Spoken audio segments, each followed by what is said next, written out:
We'd love to get to know you while we're waiting for everyone else to come in. You see a chat box at the bottom of your screen. Please do drop in your name and the place that you belong to in the chat box.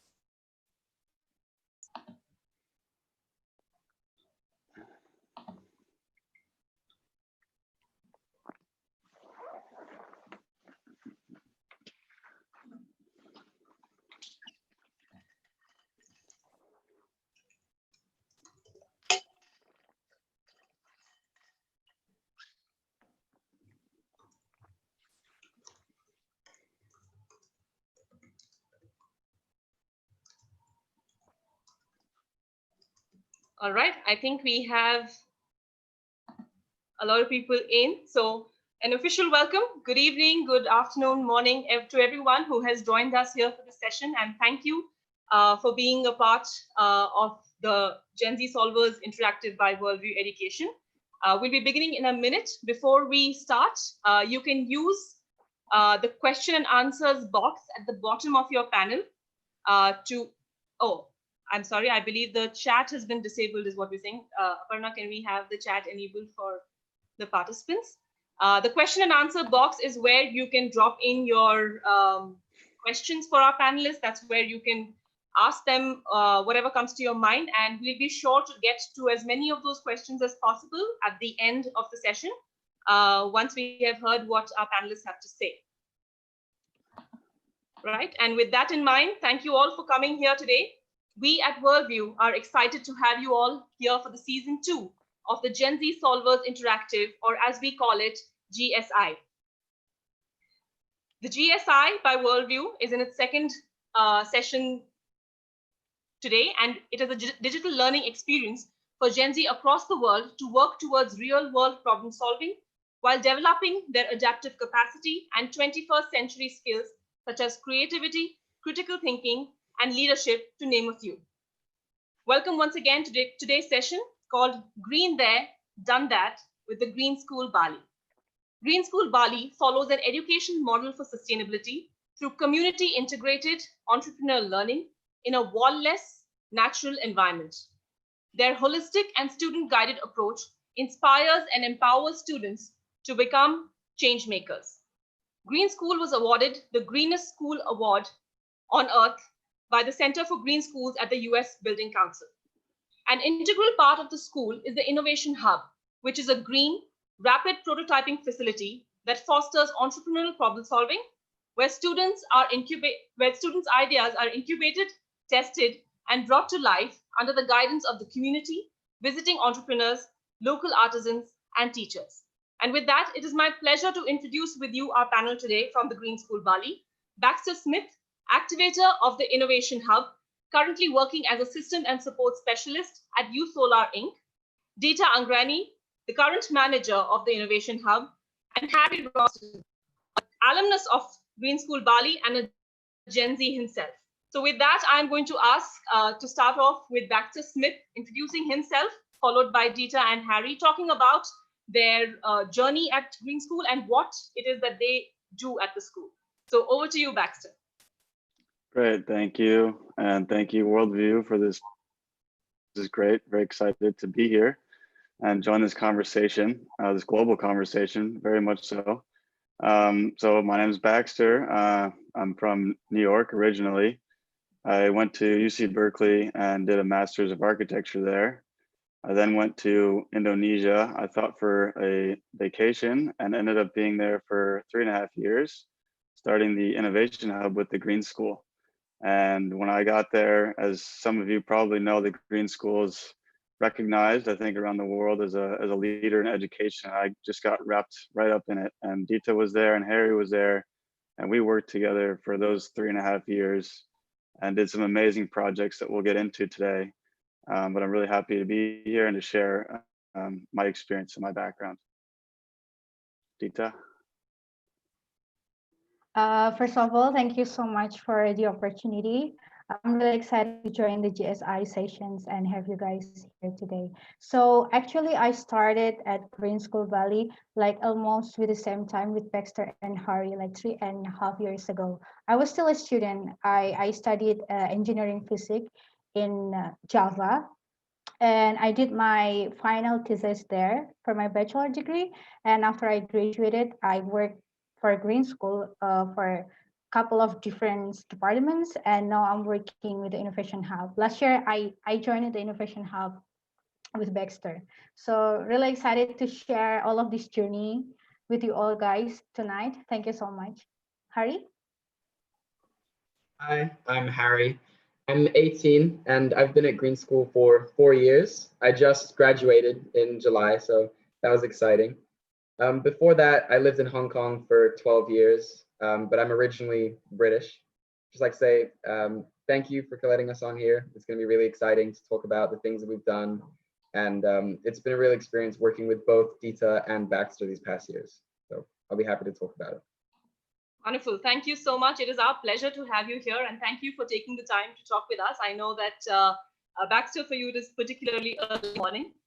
So thank you for joining us here today, all of you, and we're very excited to start this off. And we have a large list of people from all over the world, as we see in our chat box. Thank you for joining us. We're glad the chat is back as well. A reminder to put your questions in the Q&A box at the bottom, and we will get to it at the end of our session. So one of the questions I wanted to ask to begin this conversation was to Baxter. The Bali follows a very unique education model. And innovation hub, how do you think the school is providing a holistic approach to education, especially as opposed to what is known as the traditional education system?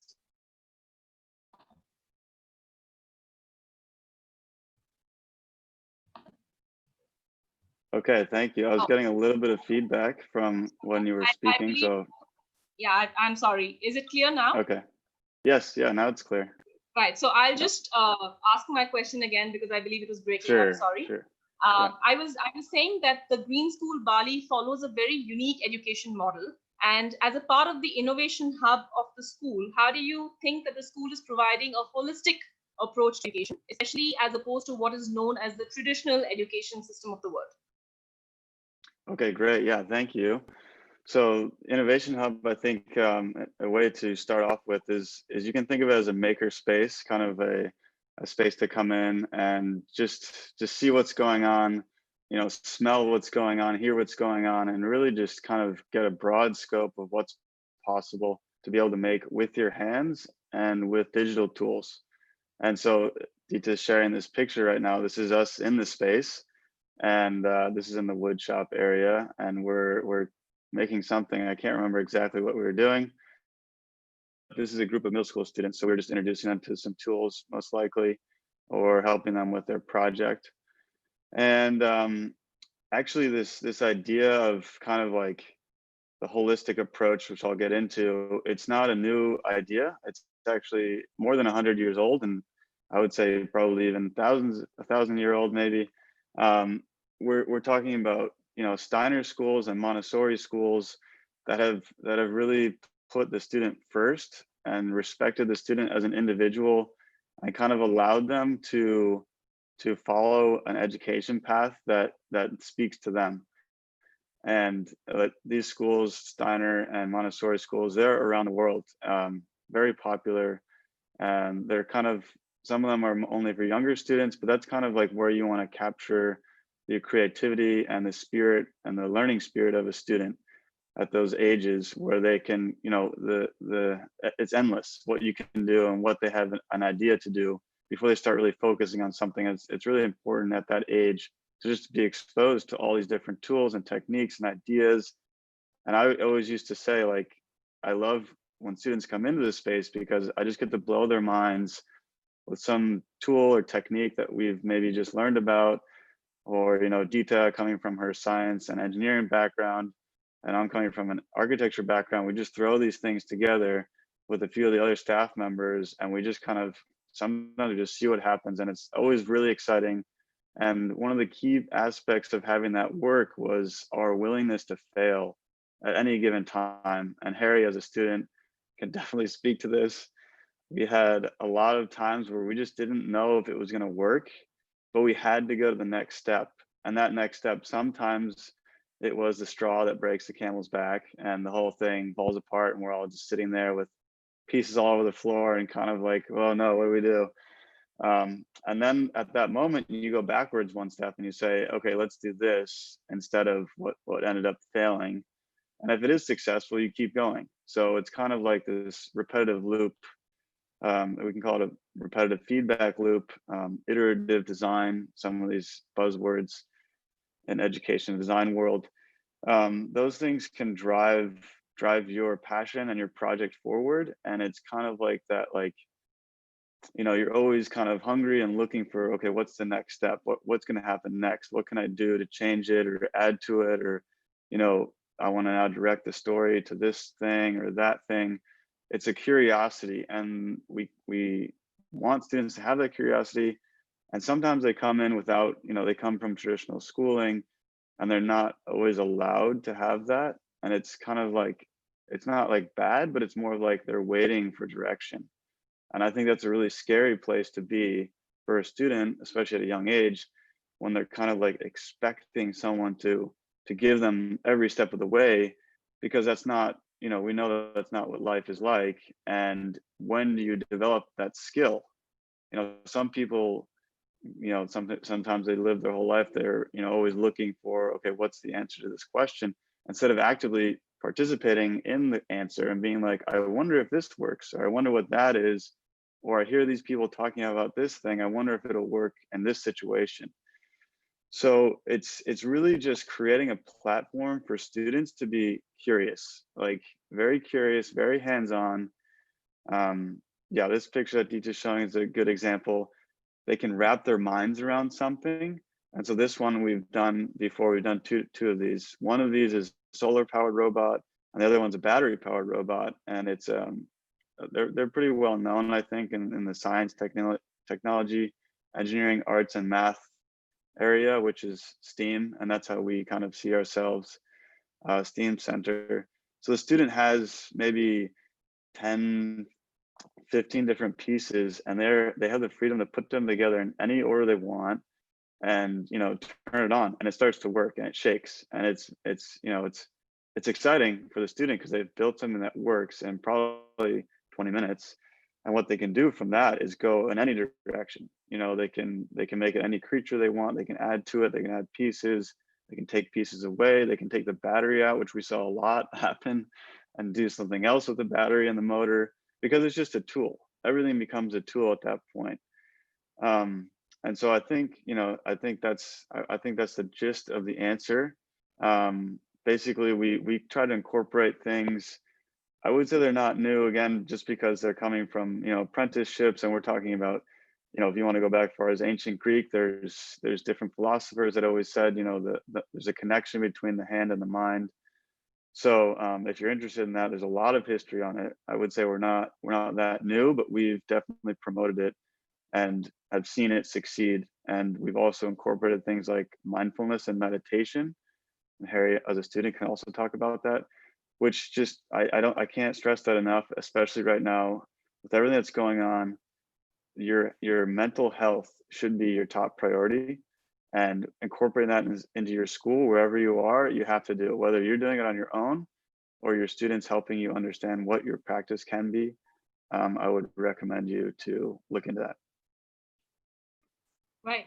Thank you. Yes, that does, I think, capture very beautifully the question that I had asked. And what I understand is a way that the Green School is allowing students to sort of explore their personalities, allowing them to become free-spirited, do a lot of trial and error. Like it's chopping up a little bit. I'm not sure if it's just me, but I just want to make sure if someone else.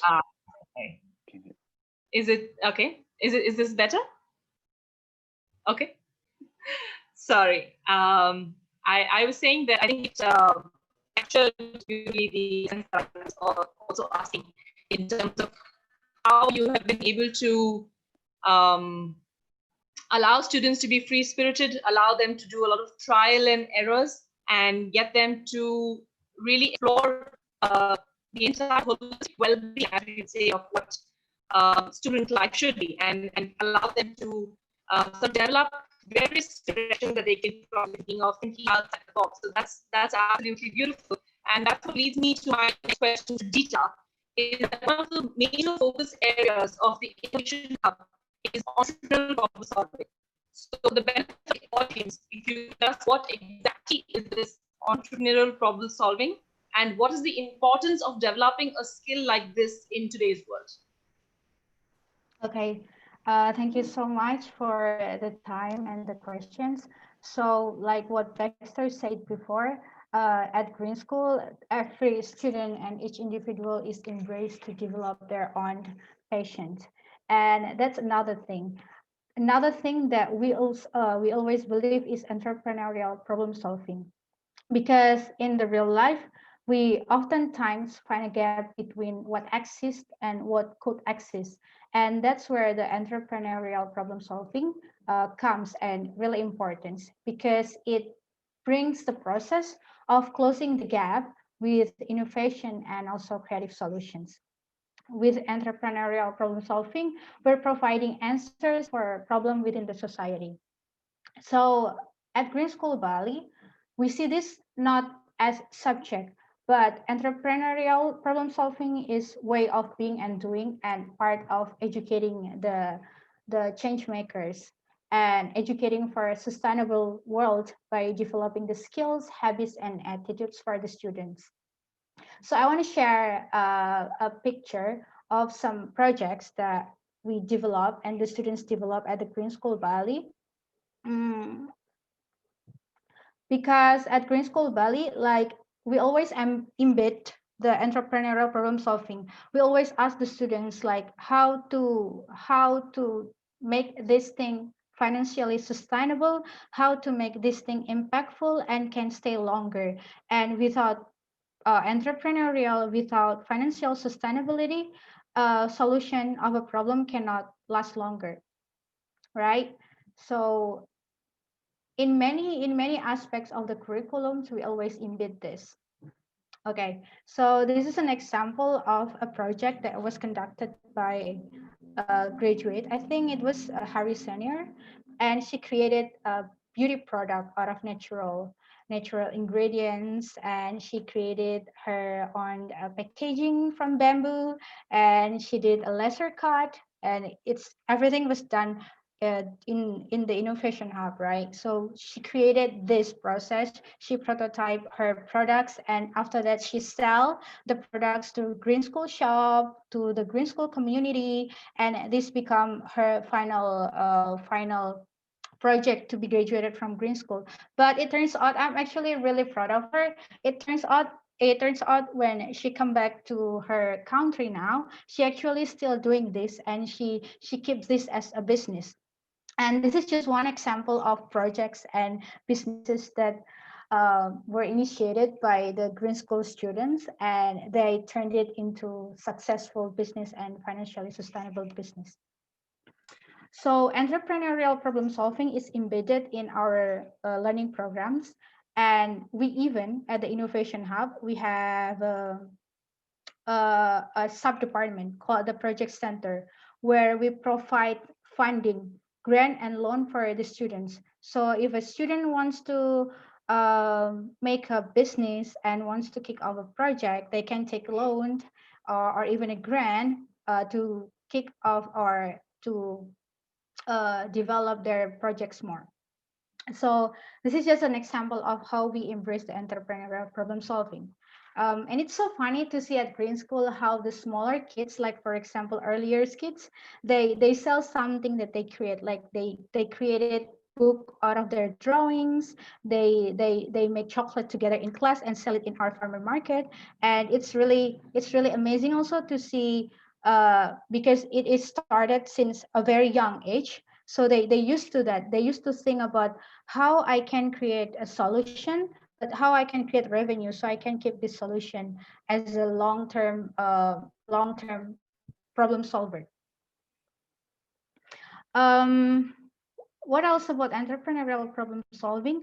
I I I really think that to tackle a problem in a real life, it's really important for the student to understand the entrepreneurial problem solving, we have to create revenue, because in real life, without a proper financial plan, we cannot really create impact. We cannot reach a lot of people, and it's really important for a school to embed this into the curriculum, and that's what we do at the Innovation Hub and also Green School Bali and even the community.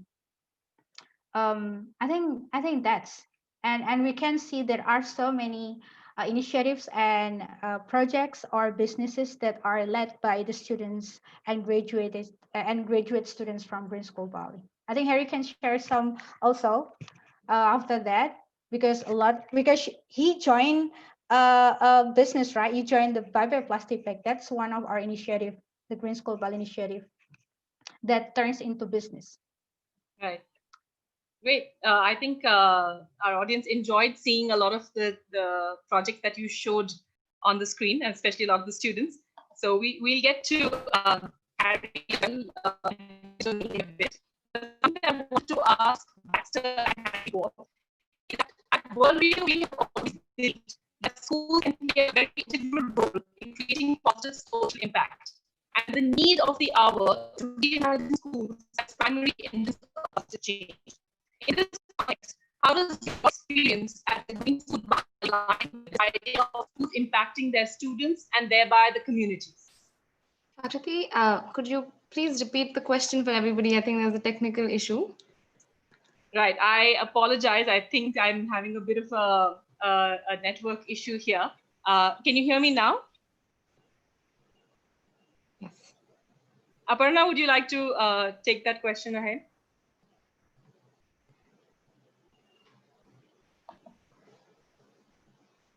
Are you able to hear Absolutely. me? Yes, yes, Yeah. yes, Prakriti. I think I can Yes, I absolutely. apologize. Yes.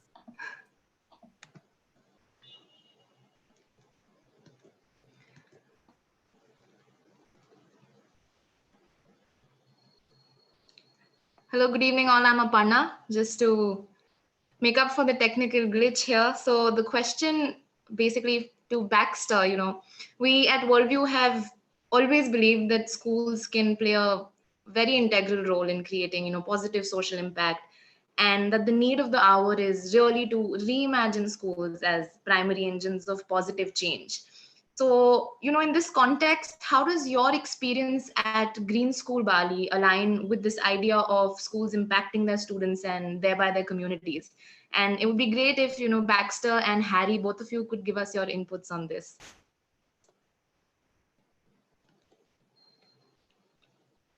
Harry, you want to jump in there? Yeah, sure. I'll start.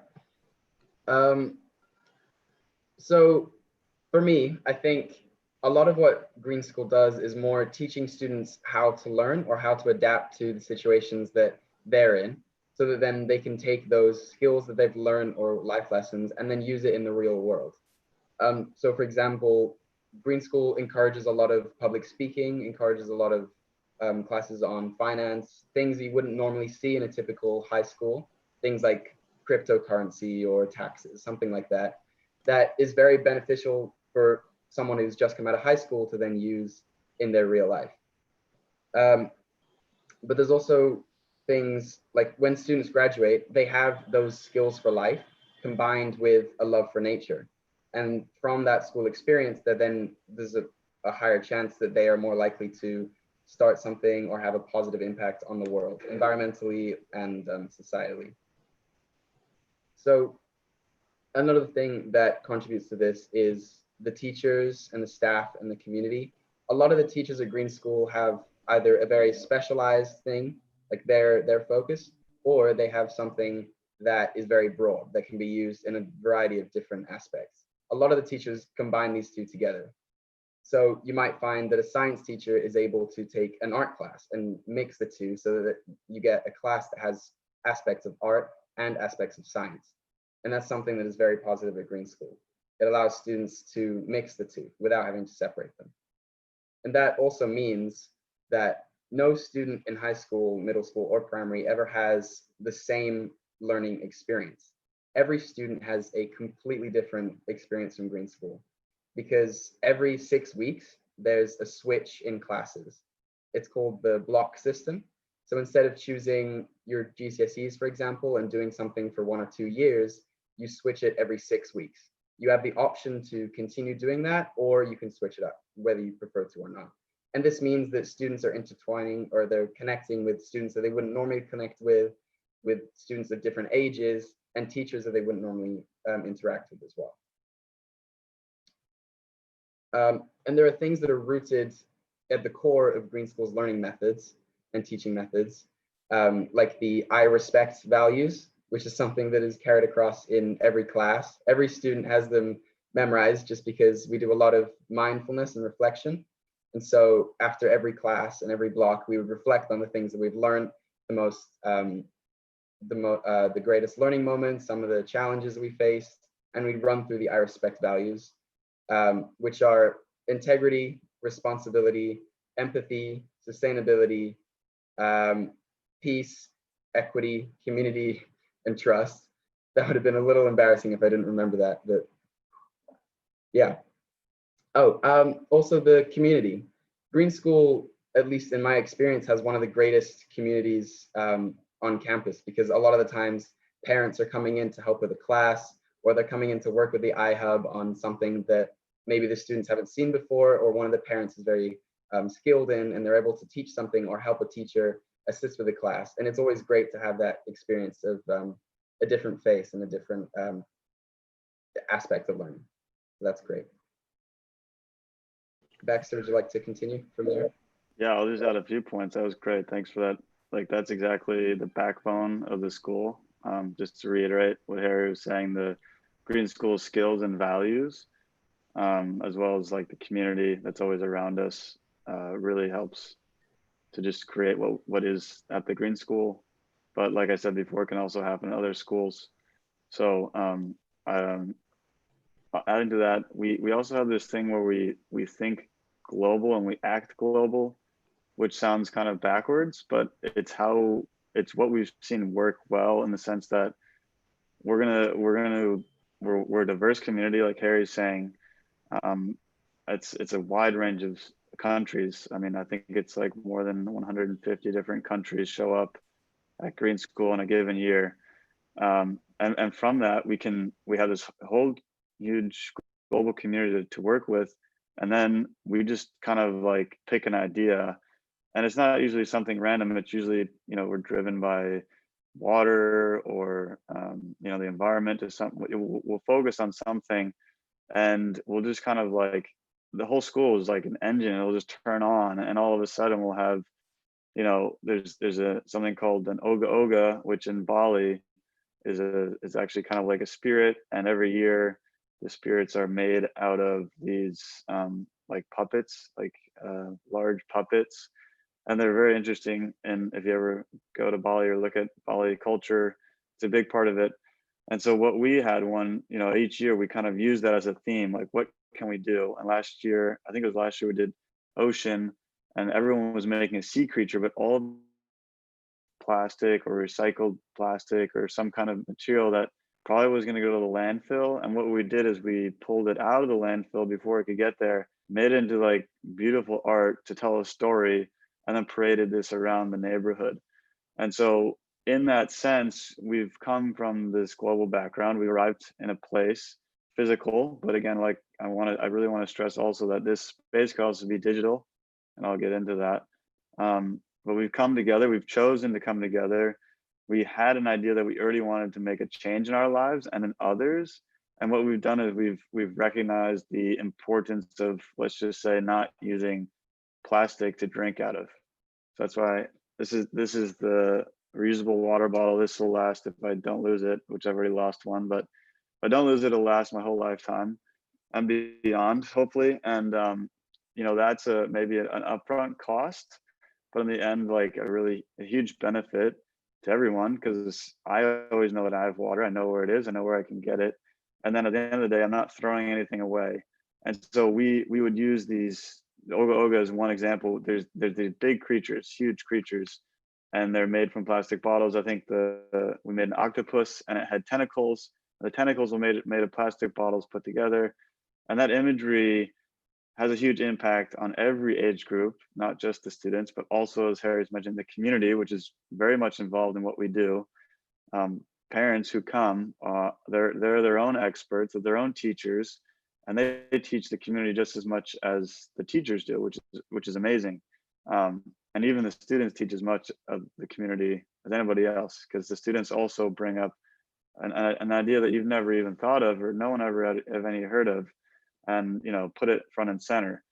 And so having those moments to just like kind of like blow the doors off of an idea and be like, oh yeah, that's right, we should be eating organic. It's not just because it's good food, it's because this whole supply chain of food starts with healthy soil and good farmers and supporting local agriculture and community, and eventually ending up on your plate as a delicious meal.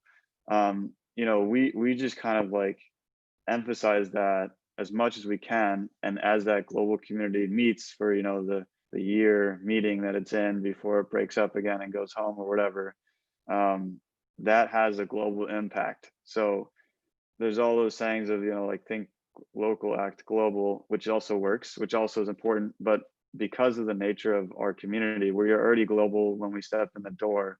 And so what we do is basically emphasize that and just go to the next level, right?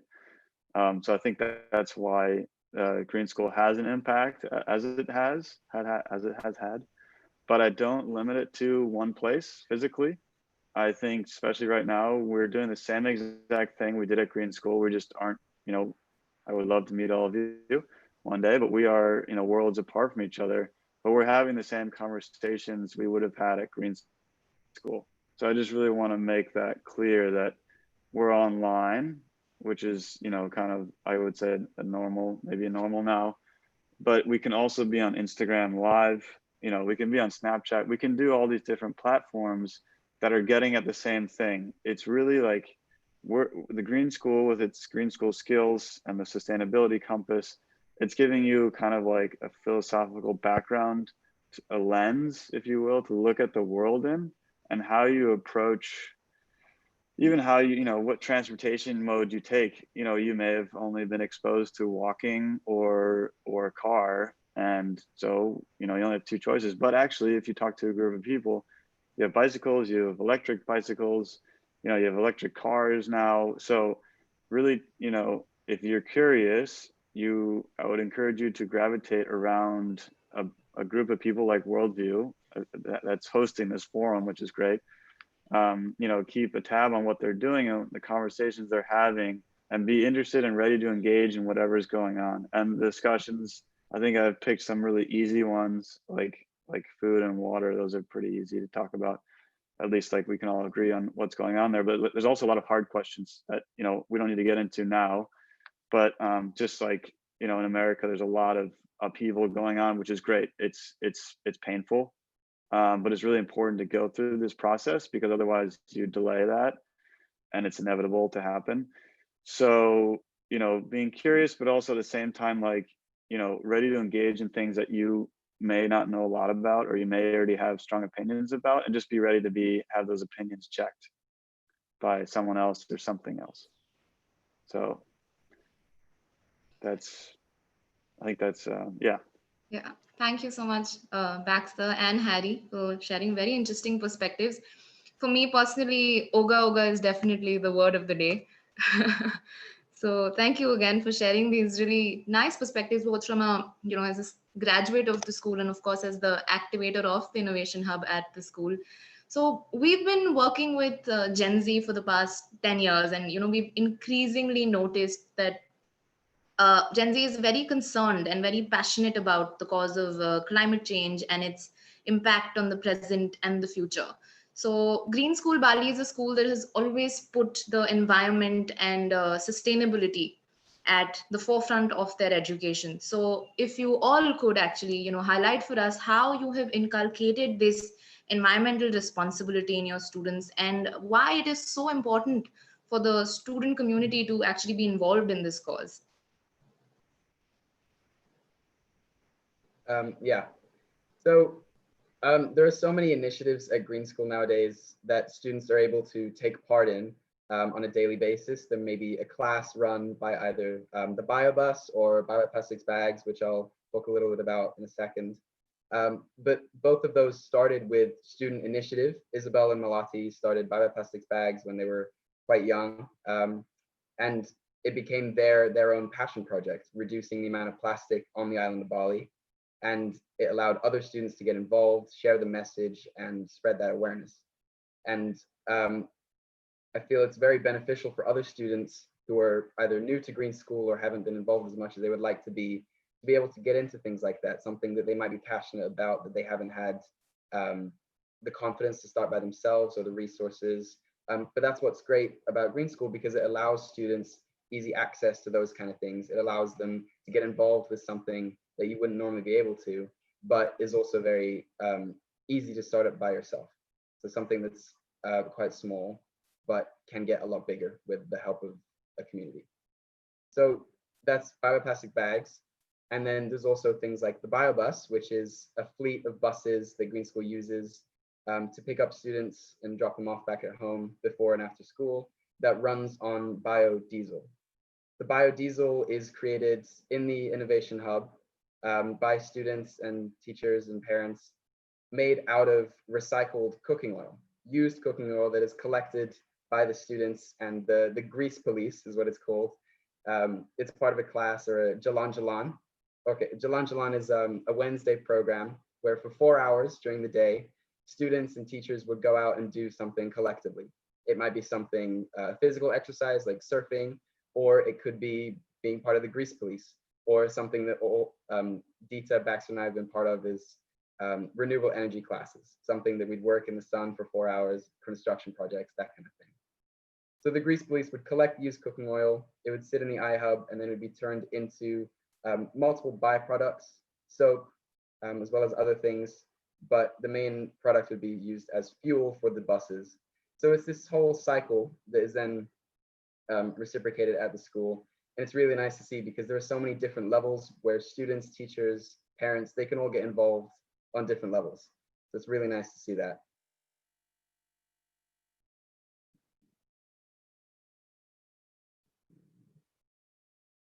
Dita, you want to add to that? Well, yeah, like what Harry said, like there are so many initiatives and there are freedoms to the students to initiate some things, but also to develop their ideas into something. And the school is always taking it seriously. So we always embrace every single small idea, and we try to help the students to make it true. And like what was mentioned by everyone, the school is always putting environmental and sustainability as the core values of every learning activities, every project. And not only on the learning side, we also take this environmental impact and sustainability into the operational value, like our operations, our campus, our staff, our purchasing, everything must be as sustainable as possible. So for example, green school as an environmental educator, and we want to create, and we want to create green leaders in the future. And now we also give a real example of how a sustainable energy will look like.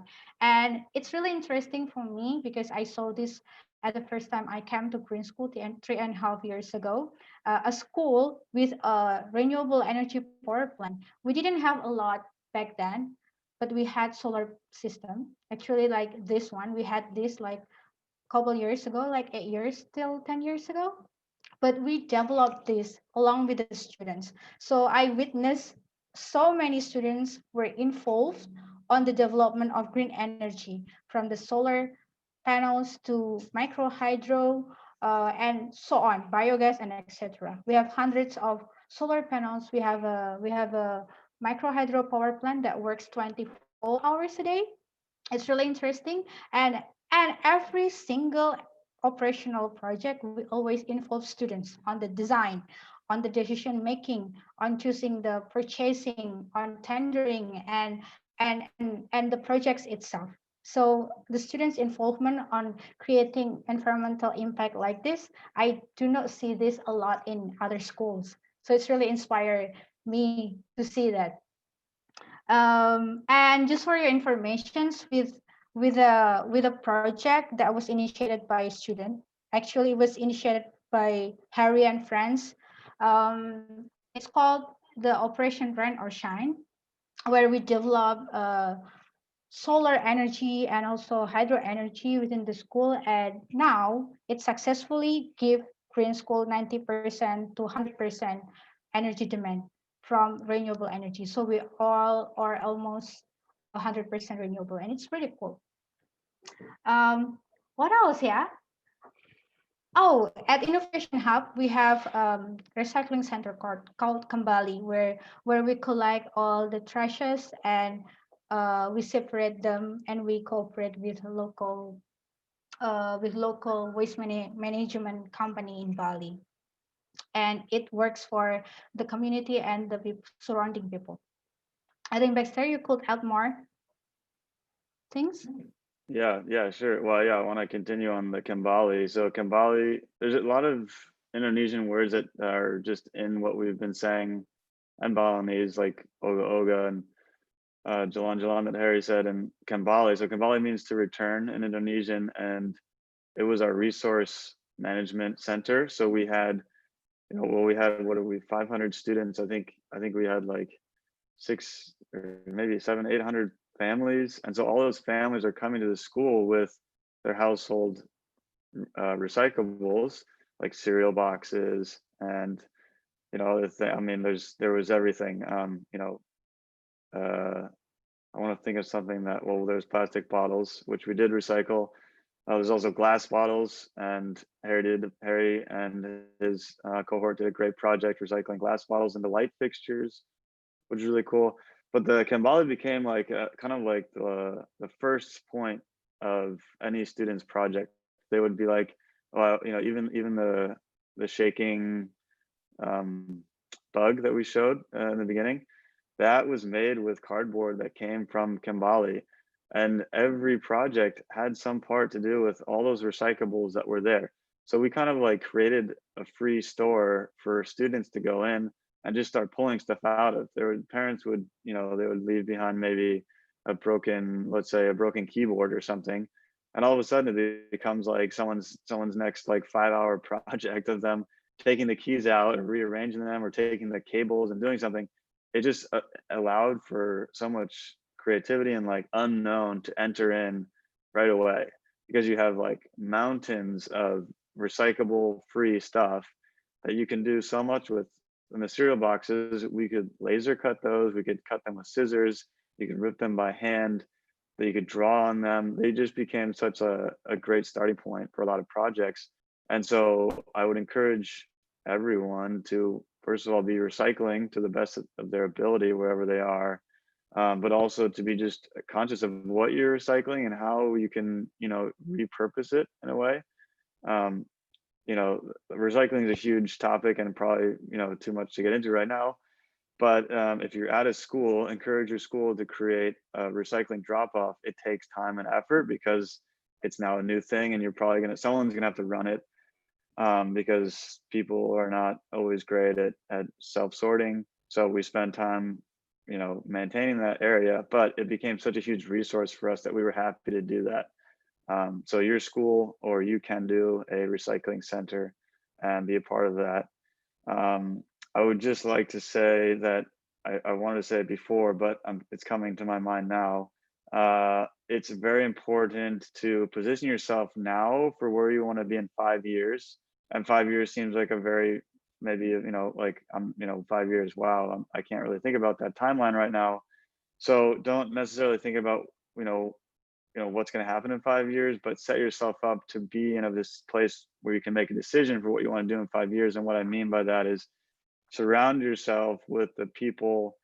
Everyone's going to influence you. All the media you're intaking, whether it's digital or physical, with newspapers and like news media, and your favorite books, comic books, movies, all these things are coming into you and being absorbed by your brain.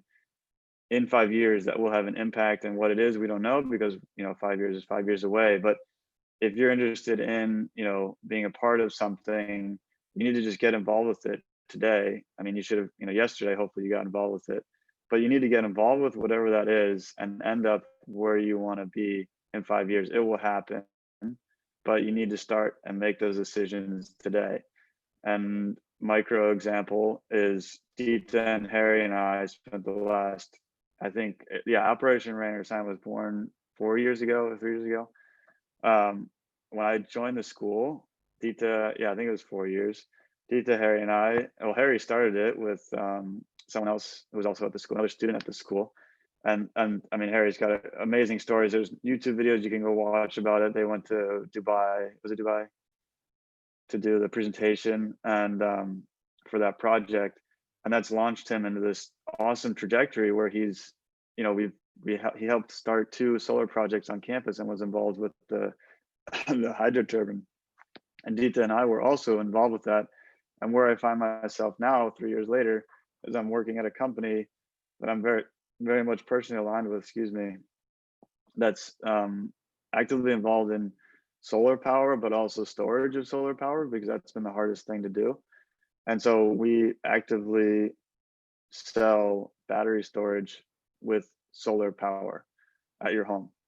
And it's huge because you're off grid. Technically, you're off grid, even though you can still be on the grid and have that as a backup. But you're basically self-sufficient and you're relying on yourself. And while it's not necessarily like a green school skill to be off grid, it's more of the fact that that's an opportunity for me to be involved with now because of all the history I've had at the green school. One of the parts of the history is this renewable energy sector. And I could have never imagined I would be where I am today, but I was passionate and got it surrounded by people like Harry and Dita. And we got involved in these things and we were just kind of like, we're going to do this. We set a goal for ourselves. Let's be off grid. And we accomplished it within 3 years and it's amazing. So that's that. Thank you. Thank you so much, Dita, Harry, and Baxter. It was very, very insightful to hear so many interesting initiatives that Green School has taken up. And of course, especially like to point out, Harry, it's an exemplar to how you're never really too young to start making an impact and start making a difference. And because we work with the youth, we work with Generation Z. So thank you, Harry. And I think a really important takeaway is that the future is now. And I think that's something that Green School Bali also really believes in. So I think it's a very important takeaway for all of us that the future is now. And so we all need to start creating an impact now.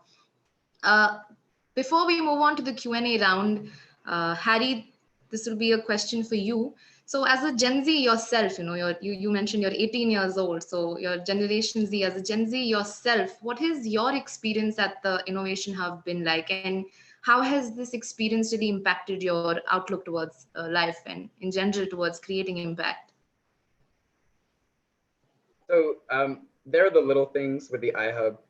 Like we would be in an art class one day and the teacher would tell us to go to Kambali, the recycling center, and collect materials to create a project. And I can confidently say that that would happen at least once or twice a week, just in a normal schedule for school.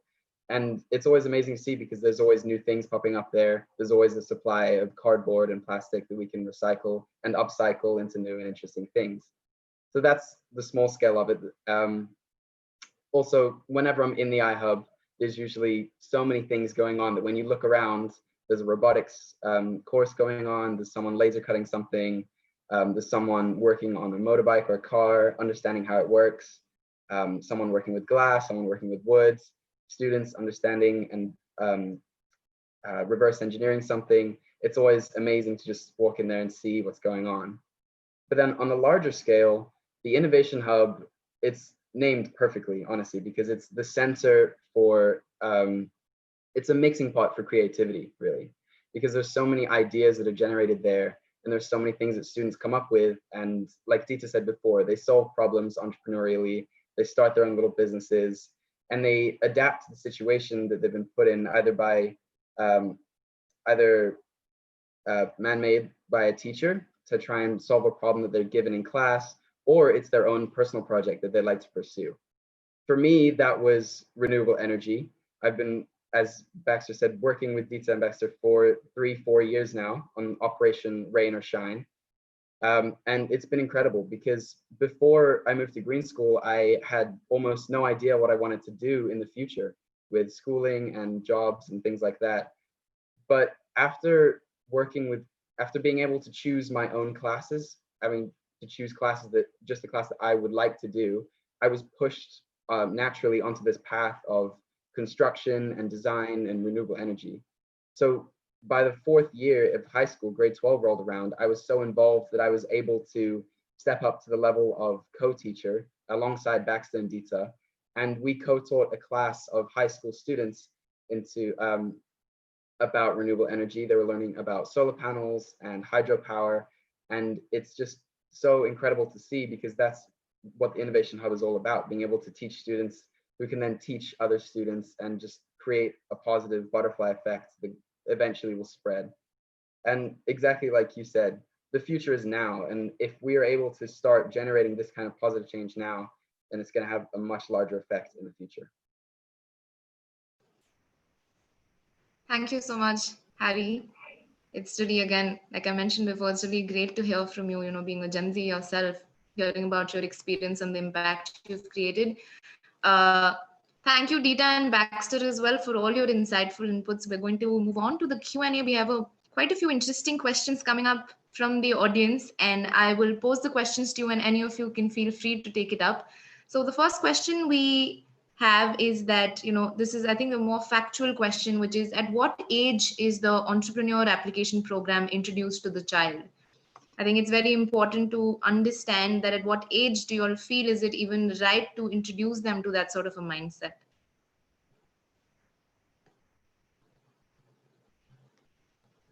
Maybe I'll add a little bit about that. So I'm sure that all the teachers and staff are providing and stimulating that mindset since the very young age, which is our pre-K. I still remember the pre-K was the very first group that applied for our loan. So when we open the loan, the Green Bank, we call it Green Bank. So Green Bank is giving funding for students project. The very first group that applied for the loan was pre-K. And then they created, if I'm not wrong, pre-K or preschool, but very young kids. And what they want to do is they want to print their drawings into a storybook, and they wanted to sell it to the community. And the money they will give it back to us to pay the loan, and the profit they will give it to, I think at that time there was an earthquake in an island in Indonesia. So they want to donate it, and the profit they donate it and they give back the loan. So that's the way how teacher lead the younger kids into entrepreneurial mindset, like with some guidance. And because they know that since the very young age, it's really often to see like primary kids selling things in the farmers market, selling their cupcakes, their things for funding their projects. And especially the bigger kids, they sell more things, like so various. Just awesome to see that. So I believe it's from the very young age. Thank you, Dita. That's great to know. Another question we have is, regarding career opportunities. I think this is a concern for most children who are passing out of school, what their career opportunities in the future will look like. So what are when it comes to Green School Bali, what are the sort of career opportunities for the students who, graduate from the school? So for a lot of the students, they decide to, after they graduate, they decide to spend some time working, Green School, the community itself has a lot of connections. So within the last couple of years, you usually find yourself talking to parents or teachers that have similar interests as you. For example, I would like to be an architect in the future. So I've spent a lot of time with Baxter and that OROS project. But for some other students, it might be a completely different topic. They might like to be a designer in the future. So they would be talking to the artists and the parents that have been art teachers in previous years. And so for a lot of the students, it's either university, gap year, or building those connections, building a brand, and just being able to do and have the resources to do what they would like to do, pursue their own pathway in the future. It's great to know from you, Harry. Yeah, and I'll Baxter, add if to you'd like to that. add to that, yes, surely. Yeah. Okay, so I've just let's see. I want to say a few things. I'm just trying to get them in order. So Harry's absolutely correct. The Green School is a great opportunity, and any school that's really community based has a great opportunity for you to get involved and to ask what may be considered like, I don't know of a good way to say it, like not the right question. You can fail as many times with all these bad questions and understand more about what someone does. It's kind of like a free interview. You know, your friend's parents could be doctors or whatever. You're just like, so what do you do? And they'll be like, oh, well, you know, I do this. And that little bit of insight can help you decide if, oh, that's something I'm interested in, or I need to know more about that, or maybe I'm not interested in. So Harry's pointing out a really good example. We are in school, but we're not just like getting, you know, looking to get a grade. We're in an environment where like, yeah, we don't know what's going to happen tomorrow, right? Like Dita said, there was a few earthquakes in Bali. There was volcanic eruptions in Indonesia in general. What about all of a sudden we start to become, you know, a rescue effort, which the school has mobilized itself several times to do that.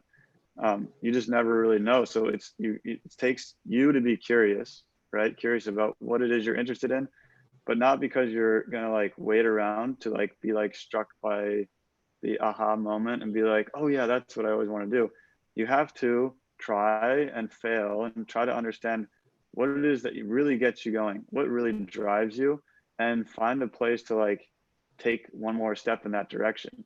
And eventually you come to a point where like, yeah, I'm okay with that. Like, you know, I know how to, you know, cook food. I'm not going to become a chef, but yeah, I know how to cook food. But you really have to go down that path, and that path may be a couple of years, maybe a day, I don't know. But explore the people around you and take advantage of things like, I know LinkedIn. So LinkedIn is, well, I think everyone knows LinkedIn, but I don't want to say that. But in case you don't know what LinkedIn is, it's a platform where you can kind of post your job, essentially what skills you have, and then from there you can connect with people. And a lot of times you'll find like, oh, you're like 2 connections away from a computer scientist, and you can just send them a quick message. And you may need to send 5, maybe 50 different messages to get one response, but you need to go through that process, because I'm sorry to say this, but the internet does not have your best interests at heart most of the time. It's really focused on user content, like creating content and driving user views. It's just kind of like this, like, you know, well, I don't think a bad example would be like chicken running around. Like, it doesn't really know what it's doing. It's just kind of following like the general scope of the world. And you don't have to be involved with that. I learned that at a later point in life, kind of like a shocking moment of being like, wow, I actually don't really need to talk about these things that all these other people are talking about, because I'm not interested in it and it brings me no value.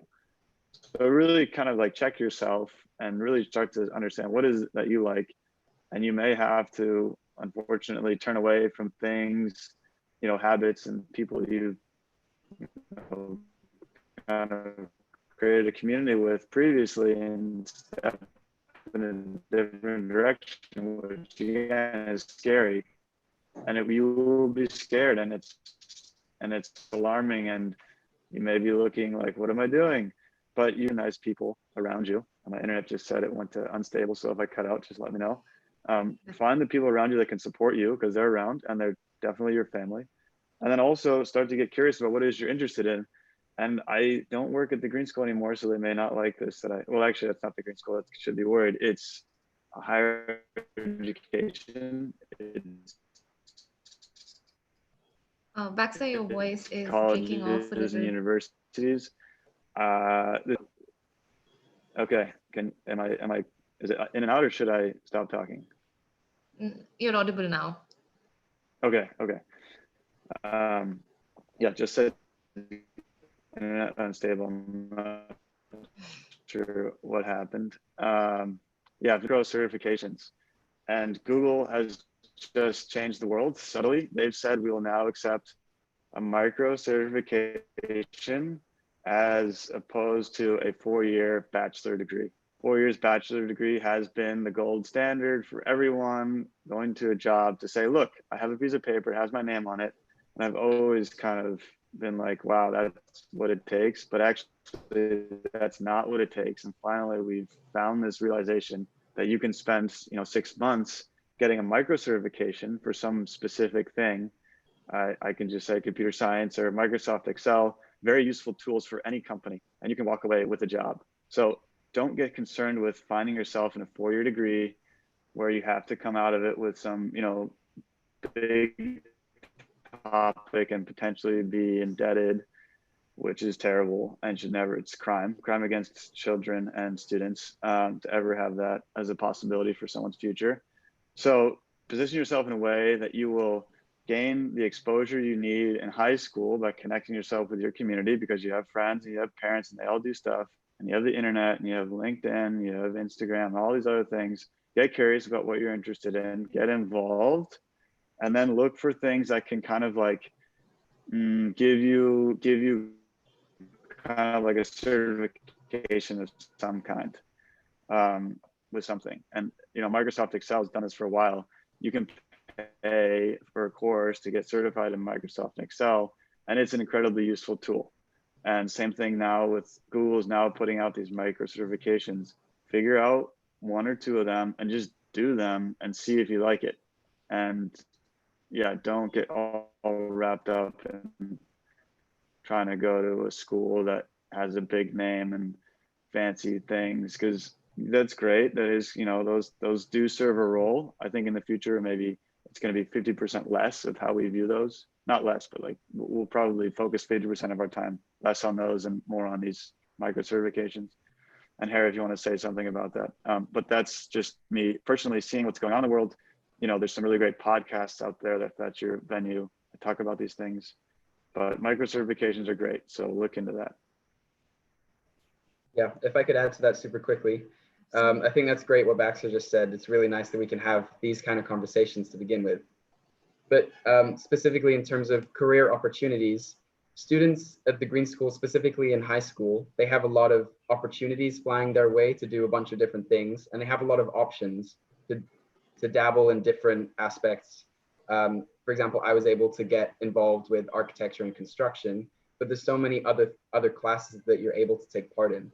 And because they switch every 6 weeks, so you're able to do 6 different sets of classes every year. And then for 4 years, if you're there for 4 years, you're able to try so many different things that instead of, I'm going to use IGCSE as an example, instead of being set with 4 or 5 or however many things for 2 years, you're able to do dozens of different classes, maybe robotics, engineering, science, a bunch of different things that you might not have known were there, and they might open your eyes to something that you might want to do in the future. And so being able to take part in that can give you a better idea of what your future career would look like, whether you would like to go on a gap year or whether you'd like to do university. But yeah. Thank you, Baxter and Harry. I think we'll take just one last question in the interest of time. I think a lot of our viewers are very keen on knowing now, given the ongoing pandemic, we've had to shift our approach to a more digital approach. So how has Green School Bali, adapted to that situation, and how have you taken your learning online? Okay, so since the pandemic, I still remember at that time, I think March, when the Indonesian government, when the president announced like 14 days working from home and school from home, Green School took action really quickly at that time. We will have 14 days distance learning at that time. But it comes out that we have to stay to do distance learning like for around like 4 months. Full distance learning. I still remember also at that time, like all the teachers, including the Innovation Hub team, like we worked really, really hard and fast to provide our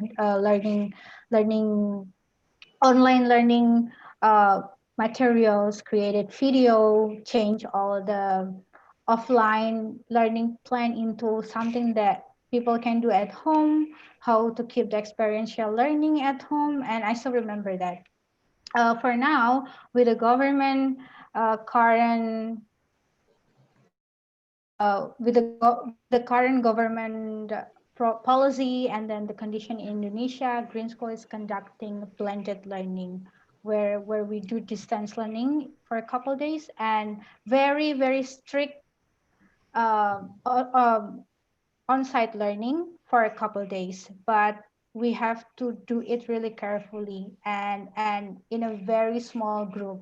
For example, just 5 people in the same place, like something like that. So there are a lot of shifting happen within the blended learning. For example, like we separate so many classes into different places to keep the students and the participants in a very limited number.